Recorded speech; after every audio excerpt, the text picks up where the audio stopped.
All right, joining me with a little perspective from the other side in the other chamber, Democratic Senator Chris Coons. Senator Coons, welcome back to the show, sir. Thank you, Chuck. Great to be on. So I assume a more narrow bill, like you heard from Congressman Hurd, if that somehow got through the House, that would get through the Senate rather easily. But what is the sticking point as far as you're concerned? I would hope it would. It's very encouraging to hear Congressman Hurd, who I know well, working so hard across the aisle with Congressman Aguilar to come up with a narrow and focused solution.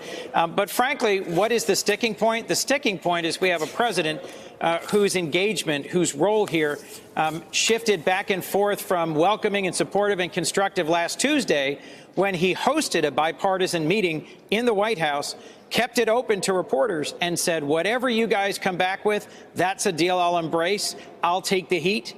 And then 2 days later, when Senators Graham and Durbin, a bipartisan group of 6 senators, come back to report they've got a deal, the president blows it up.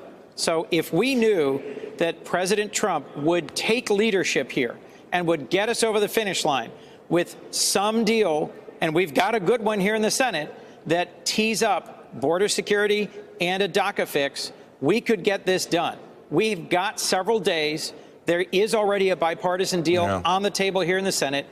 I don't understand, in this tale of two Trumps from last week, why the president keeps going back and forth instead of showing leadership on this issue. Well, at what point do you do you trust the president? Well, the president was elected by the American people in part because he had some success in business. And while he and I differ on lots of issues, I have to be hopeful that he could still be successful as president.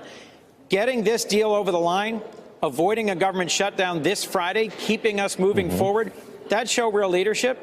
I believe he's interested in being a successful president. I'm puzzled at the number of times he's done what he did last Thursday and end up defeating something that just 2 days before he so openly encouraged and supported. If there's no movement on DACA this week, will you vote to keep the government open on Friday? Well, we shouldn't get to that point. None of us should be flirting with shutting the government down. But we are months overdue, Chuck, in addressing the Children's Health Insurance Program, disaster funding for Puerto Rico, for Florida, for Texas, dealing with the wildfires out west, with community health centers, and with a resolution to DACA. All of us, I think, are struggling to believe that there's going to be a deal here. But we've got several days. It is possible for leadership in the House and Senate and the White House to come to an agreement on an overarching deal. We should be getting that done. We should demonstrate to the world and our country that we can still get these deals done in the best interest of our nation. You just sounded like a senator who did not want to who wasn't willing to say, no, not going to support any government funding bill if DACA hasn't been solved. That is not, for this Friday, that is not a deal breaker for you. It's what it sounded like to me, but correct me if I'm wrong. Chuck, we've still got enough time to get this done. And I don't want to give up hope yet that we will get this done. I've been here 7 years. I have lived through far too many cliffhangers. And one of the things that makes it harder to get this done is when folks start drawing sharper and sharper lines in the sand. The president had a good bipartisan deal presented to him last Thursday. You're not ready to draw that line in the sand. No DACA deal, no budget vote from me, Chris Coons. Chuck, we should get a resolution to the DACA problem this week. We deserve, the American people send us here to make responsible compromises. There's a DACA deal on the table. It should be part of a bigger package that keeps the government open. And I hope the president will seize this moment to lead a Republican Congress and a Republican White House in getting over the finish line with resolving all of these important issues, DACA central among them. I got two questions involving this meeting between Senators Durbin, Graham, and Perdue and Cotton. Number one, do you think we should have ever heard that language? Do you think that was something that should have been leaked in the first place?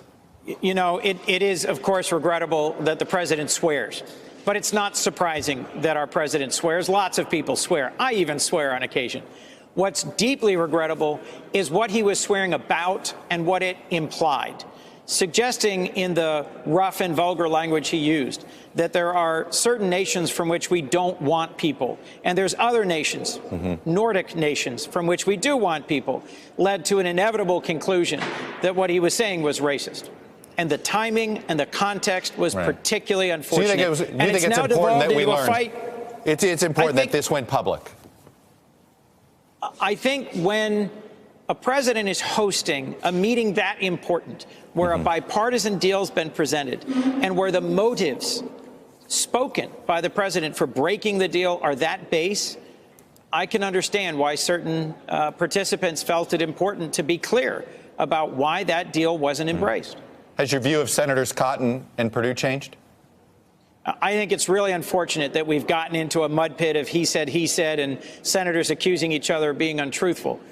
It was really unconstructive for them to then go on Sunday shows and go out publicly and accuse one senator of not being truthful, and then it turns into parsing about S House or S Hole. Or I mean, this has been a really unconstructive couple of days.